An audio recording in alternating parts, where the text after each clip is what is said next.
Ayo, what's up? Ako nga pala si BT at nandito ngayon tayo sa BT Reaction and welcome to my channel, Tunay na Kritiko. At meron tayong panonooring video ngayon. Ito po ay nagmula kay Whistleblower PH 2.0. Ayan, ito ay pinamagatang Senator Robin Padilla humagulgol matapos palitan sa kanyang pwesto dahil hindi umano maaasahan. Ako. 1, 2. So wag na natin pagtagalin at sabay-sabay na nating panoorin ang laman ng video na hatid sa atin ni Whistleblower PH 2.0 at bibigyan natin ng reaksyon. Pasok! Utos ni Pangulong Bongbong Marcos na tanggalin si Senador Robin Padilla bilang chairman ng Constitutional Amendments pinagkaisahan umano ng mga senador. Hala! Senator Robin Padilla sunog na sunog matapos lantarang traidoren ng mga kasamahan niya sa Senado. Magandang araw bayan, magandang araw Pilipinas. Panibagong araw na naman at meron na naman tayong pag-uusapan. Ngunit bago ang lahat, kung hindi ka pa nakakapag-subscribe sa aming channel, please do subscribe and hit the notification bell para mas maging updated ka sa mga newly released naming videos.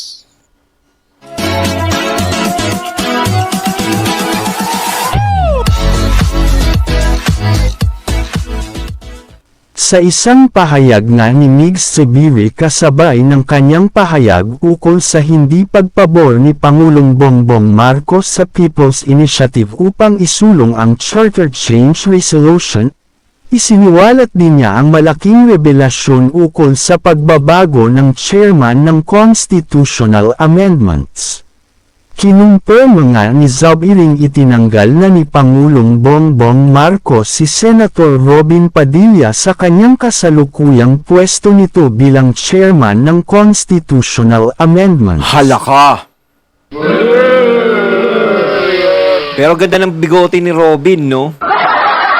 Dahil sa nakakagulat na revelasyon na ito tila nanlumo at hindi makaimak ang senator dahil sa hindi pag-aakalang tatanggalin siya sa pwesto nito sa Constitutional Amendments.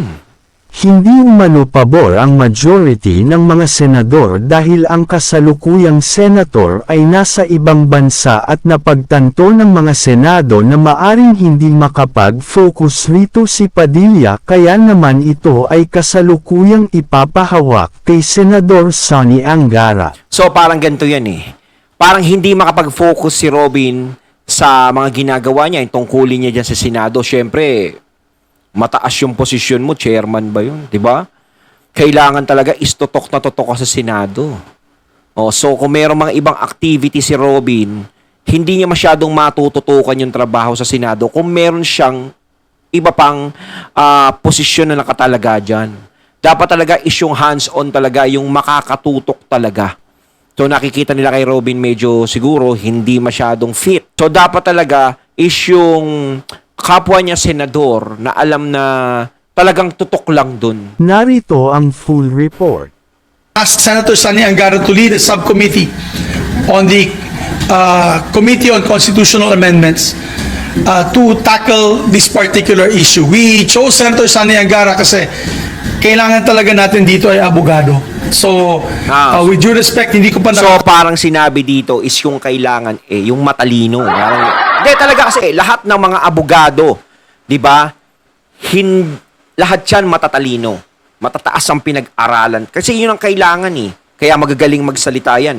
Wala naman tayong nakikitang abogado na teka-teka, peka-peka ang dating. Kapag humawak ng mga kaso yan, edi ano yun? Diba? Siguro nakita ng Senado, yan nila Zubiri na kailangan talaga yung mas may abilidad. Yun ang kailangan. Hindi naman natin sinasabi na walang abilidad si Robin. No? Pero yung, kumbaga, iba si Angara kaysa kay Robin eh. No? Kanya-kanyang personalidad yan, kanya-kanyang katalinuhan ng tao yan. So kung si Angara nakita nilang fit dito kasi attorney yan, abogado yan, alam naman natin ang antas ng isang abogado kung paano humawak ng mga ganyan. Lalong-lalo na magandang magsalita, 'di ba? Nakita na si Attorney Harry Roque, si Attorney Larry Gadon, 'di ba? Nakikita natin yung ganyan. kausap si Senator Robin Padilla, he's still abroad. But when he comes back, kakausapin po namin siya At magre-request po kami na kung pwede, para dito sa usapin na ito, we will ask a creation of a subcommittee for this purpose. So, just to make a long story short, we had a meeting, the chain of events that had happened. So, nakipag-meeting po ako kay Presidente nung Tuesday. And I raised the alarm about the People's Initiative. He was very gracious enough to meet with me, and we discussed how we can diffuse the situation. In fairness to the President, hindi niya po alam yung People's Initiative language was to diminish the powers of the Senate. And after that, he asked me to meet with the Speaker. We met with the Speaker. I met with him on Tuesday evening. After which, we had lively and vigorous debate on the issue. And we all decided to meet with the President once again at 3 p.m. in Malacanang last Thursday. In that meeting, we were there early, so we met together with Senator Lauren Legarda. Kasama po namin si Congressman Sandro Marcos, Sap Anton Lagdameo, and the Speaker and myself. In that meeting, we discussed the scenarios. And of course, I defended the position of the Senate na talagang malabo yan kasi as far as we're concerned, their plan is unconstitutional because we are a bicameral system of government. Kaya, nung pagkita po natin kay Presidente, we decided, the President, first of all, and I'd like to thank the President for his comment that the PI is too divisive, and even mentioned news items from the major networks that he watched the night before. At sabi, nagkakagulo na, bakit nagkakaganyan, may bayaran. And he even said na, and I thank the President for this, because he even said na, dati ako senador. Bilang dating senador, hindi din ako papayag na ma-undermine o ma-diminish ang kapangyarihan ng Senado sa pagdating ng usaping bicameralism or bicameral form of government. Parang sinasabi kasi dun Oo, sige. Kailangan matanggal natin yung Senado. Alam nila yan. Kaya talagang puspusan, pinupukpok nila na talagang walang kokontra. Kasi alam nila sa Senado, maraming kokontra dyan. Di naman sa pag-aano, no? Mas marami talagang may utak sa Senado. Kaya yun ang ayaw. Hindi, sa totoo lang. Palagay natin merong mga iba dyan na medyo tagilid lang kasi sikat, nanalo, pero marami pa din dyan merong mga magagaling. No, para sa akin, mas magandang mag-stay talaga yung Senado, hindi tanggalin. Kaso nga lang, gusto nilang tanggalin kasi dyan maraming usisa, hindi nila mapatupad kung ano yung gusto nilang mapatupad, yung gustong ipatanggal yung Senado, kasi oras na ang Senado ay kumontra, is wala na naman silang magagawa. So, ang unang-unang dapat tagpasin dyan, kung sino yung mga kumukontra, yun ang dapat mawala. So ngayon, syempre, hindi papayag na mawala ang Senado. Diba, kahit yung mga tao nakausap natin, ayaw mawala ang Senado. Gusto nila yan, dyan lang. Lalo na yung mga senador, hindi agad-agad na, mawawala sila, hindi papayag yung mga yan. At isa pa, yung Pangulo natin is dating senador. Ramdam niya yan. Kung sana ba dati siyang congressman lang tapos hindi siya naging senador, siguro hindi niya mauunawaan kung ano yung ipinaglalaban ng mga senador.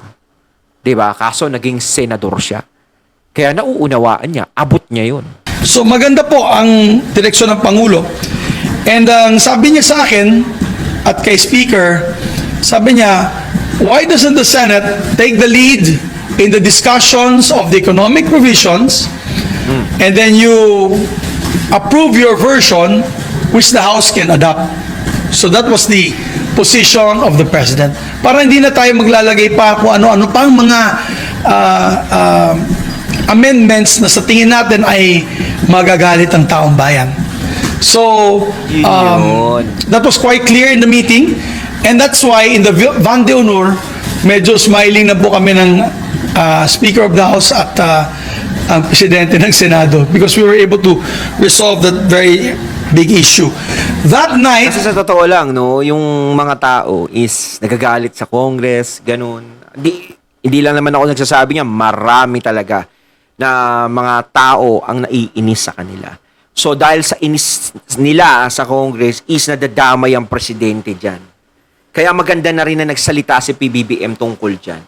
Na hindi niya pinapaboran kung ano man yung gustong isulong nung iba na mawala ang Senado, mawala ng karapatan ng mga tao sa mga pagboto, magkaroon ng prime. Kung di man nila iniisip na magkaroon ng prime minister kung para sa ekonomiya sinasabi nila, is hindi naman kailangan na ipatupad yung gusto nilang mangyari. Maraming paraan para ang ekonomiya natin ay maging maayos. nag-meeting po kami with the senators. We had about 14 senators that met that night and we discussed the possibilities. Nakuha ko naman po yung full support ng majority members of the Senate. We were also there. We also had the member of the minority there, Senator Risa Ontiveros. And of course, we said to her that we know their position, we will respect their position, but I'm being transparent. As the Senate President, I want to be transparent that these discussions will be taking place once the Senate resumes on January 22. Sir, sorry sa pa. Sir, kasi ever since naman, di ba, divided yung Senate in terms of chacha. And parang kayo mismo yung nagsabi dati, sir, na pag pinush yan, hindi talaga yan mananalo dito sa Senate. But since kayo mismo, sir, yung may reso na, did you get the support of the 14 senators para pumasa po yung economic provisions chacha? We got the support of all the senators that were there, except of course for the minority. The minority is non-committal. They have to see the amendments first. They want to participate in discussions and the debates. I'm talking about Senator Risa. She was the one who said na wala muna siyang may dadagdag. Although she was happy that the discussions will be moving away from the Mahirap plan kumbinsihin yan, si Ontiveros. of the PI na ikapon kami. Happy po silang lahat na ang sinabi ng Pangulo na dapat dito na tayo sa ganitong klaseng proseso. And the paliwanag, sir, saan pag yung paliwanag ni Speaker sa inyo? Did Ay. he explain himself? Siya na lang kausapin nyo. Naka-PI ka pa eh. Sir, yun lang, sir, may mga ilan na ilan. So, magkakaroon kayo ng sariling podcast dito, tapos podcast din ang house. Hindi lang kayo mag-meet as one. No need. We don't need to be. We don't need to. There's no specific instruction on the Constitution. We can meet separately for that. Pero hindi na podcast ang tawag. We'll ask Sani Angar to come up with a very acceptable name for it. Mas magaling yan sa pagdating sa terminology. Si Senator Angara. Is Senator Padilla already aware na hindi siya ang mag-lead ng charter change? Hindi ko pa siya nakakausap, pero ang problema kasi sa aking kaibigan na si Senator Padilla, he's focused more on the political Diba? He's focused more on the political. Pagka ganoon, magkakagulo talaga dito. Hindi tayo uunsad. With due respect to my dear colleague, Senator Padilla. Kasi kung change of government ka agad, wala na talagang pag-usapan dito. Magkakagulo na. Si Robin kasi minsan kung magdesisyon gusto niya parang bara-bara eh. Hindi rin napapansin ko nga, di ba? Parang masabi din niya, masabi niya eh. I'm appealing Ba't hindi to na lang si Senator Manny na pag nanalo si Manny ulit? him, I'll appeal to him that will allow a subcommittee on this purpose. If not, then we'll call for committee of the whole. If kung hindi pumayag si Senator Padilla, then we can come up with a committee on the whole and I'll ask Senator Angara to lead. But eventually, magko-committee on the whole din kami because we have to vote. We'll have committee on the whole. We will have a, parang, kasi ilan Baka lang kasi iba isipin ni Robin dyan eh. Ano tingin nyo sa akin? Alam nyo na yung tutugtog. na committee on constitutional amendments So, definitely, ang mangyayari dyan, baka mag-request yung mga members na mag-committee on the whole. But, whatever it may be, it's the Senator Angara, we asked Senator Angara to take the lead in this. And he gladly accepted. Pagkapili kay Senator Angara ay kayo o si Pangulo rin po nagsabi? No, ang members. Ah, We had, it was agreed upon Thursday night. Subcommittee on Constitution Amendments on this particular economic provisions. So, chairman pa rin si Senator Padilla, of course, Robin Hood. But we request that after our Thursday meeting na we decided, may importante, pati ako, I cannot, to be honest with you, usaping legal ito. Hindi naman ako batikang lawyer, hindi naman ako abogado. Kung sa Bisaya, murag abogado lang. Yung parang abogado lang magsalita. Pero ang importante dyan, yung ang mag-preside dito ay isang iba pa rin yung abilidad ng tunay na abogado. legal luminary that knows the impacts of this type of amendments to the other provisions of the Constitution and of course on how government is run. So, Ayon, at ating natunghayan ng video na nagmula kay Whistleblower PH 2.0 at natunghayan natin yan nga si Mig Subiri, no? Talagang si Robin naman talaga, papalitan. Siguro maunawaan naman ni Robin yan. Basta ipaliwanag nyo lang na maayos kasi baka mamaya magwarla si Robin. Alam nyo naman, bad boy yan, di ba? No, maunawaan niya naman siguro basta pinaliwanag lang sa kanya ng maayos.